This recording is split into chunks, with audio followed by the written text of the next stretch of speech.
Qari mill-ktieb tal-Profeta Eżajja. Int Mulej missierna, ismek il-feddej tagħna minn dejjem. Għaliex Mulej iġġelna nwarbu minn triqatek u twebsilna qalbna biex ma nibżgħux minnek. Erġa' lura minħabba l-qaddejja tiegħek, it-tribujiet li huma wirtek. Mhux li kont tiċċarret is-smewwiet u tinżel minn hemm u jiteżżu l-muntanji quddiemek meta int tagħmel ġubijiet li ma konniex nistennew u sa mill-qedem qatt ma smajna bihom. Widna qatt ma semet, għajn qatt ma rat Alla bħalek, Alla li jħabbrek għal min jittama fih.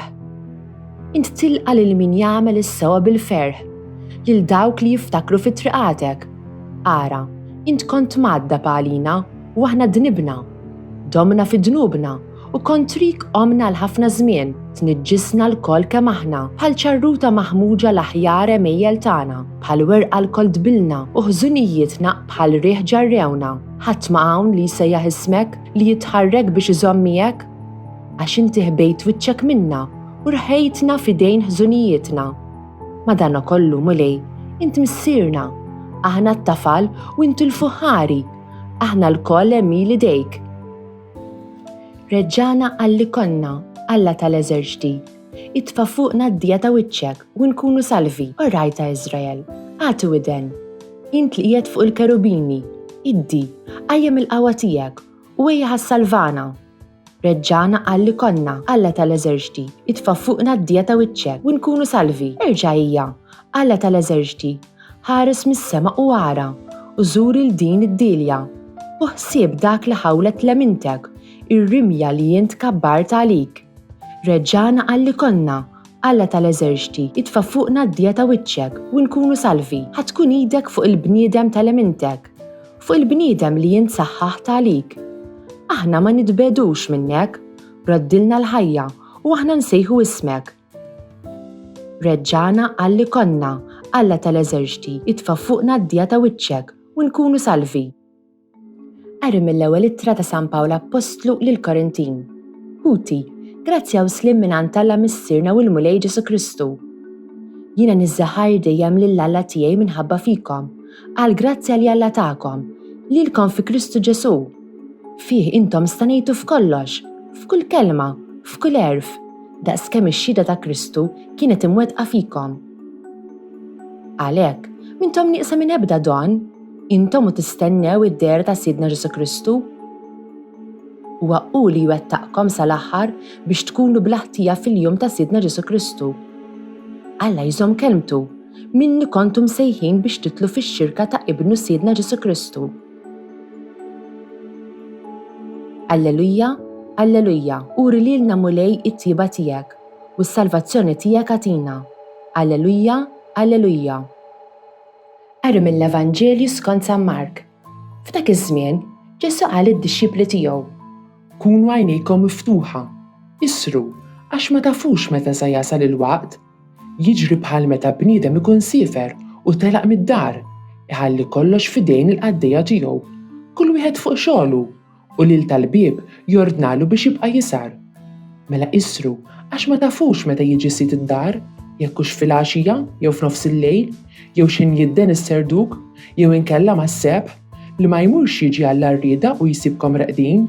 U dak li qiegħed ngħid lilkom qiegħed ngħidu għal kulħadd. Isru. Dan l-ewwel ħadd tal-Avvent. L-Avvent hu żmien ta' tħejja għaċ-ċelebrazzjoni ta' twelid ta' Kristu. Innu sabiħ ħafna tal-Avvent hu o ejja Emanuel. L-inni jiftaħ hekk, o ejja Emanuel. Ħadd tfittex teħles l-Iżrael. Emanuel tfisser Alla magħna. Dan hu l-isem li l-anġlu ta' lil-Marija biex issemmi lil-bina. L-għanja tkompli li Iżraelu bħal maqbud f'post mingħajr ma jistax joħroġ, jistenna li jitħallas il-ħlas tal-fidwa tiegħu. X'għandu x'jaqsam dan kollu mal-Avvent jew magħna? Aħna wkoll maqbudin fi dnub, qed nistennew f'Eddej, Ġesu Kristu, u jagħti lilu nnifsu biex jeħlisna bħala ħlas għal dnubietna. Mingħajr is-salib, il-firda bejna u bejn Alla kienet tkun għal dejjem. Bil-mewt tiegħu għalina, Ġesu qeret il-mewt ta' dnub.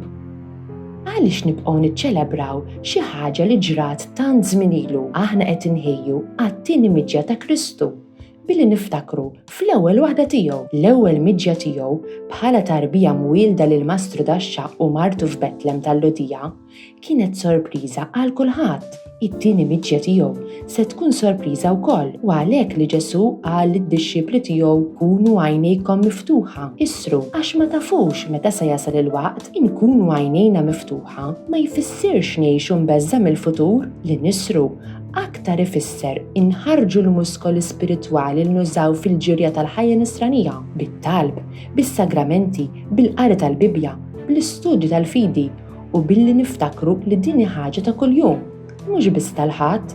Dan kollu importanti billi bdiet 2000 sena ilu ma jfissirx li l-ħajja nisranija għadda żmienha. Kristu għadu hawn magħna, speċjalment fl-Ispirtu Santu u s-sagramenti. M'għandix żmienha lanqas għax aħna għandna nidimbu u għandna bżonn tal-maħfra li Ġesu jagħmel possibbli. M'għaddix żmienha għax aħna msejħin nibqgħu ngħixu ma' Alla kuljum u nħejju għal ħajjitna għal dejjem miegħu. Mela kunu għajnejkom miftuħa għal Ġesu f'ħajjitkom kull mument. Ejjew inħejju qalbna bil-grazzja ta' Alla. Nistennew bħerqa it-twelid ta' Ġesu fil-milied biex jeħlisna. This Maltese translation was produced in collaboration with the Church in Gozo. Don't forget to like, subscribe, and support this channel on Patreon using the link in the description. Thanks for watching!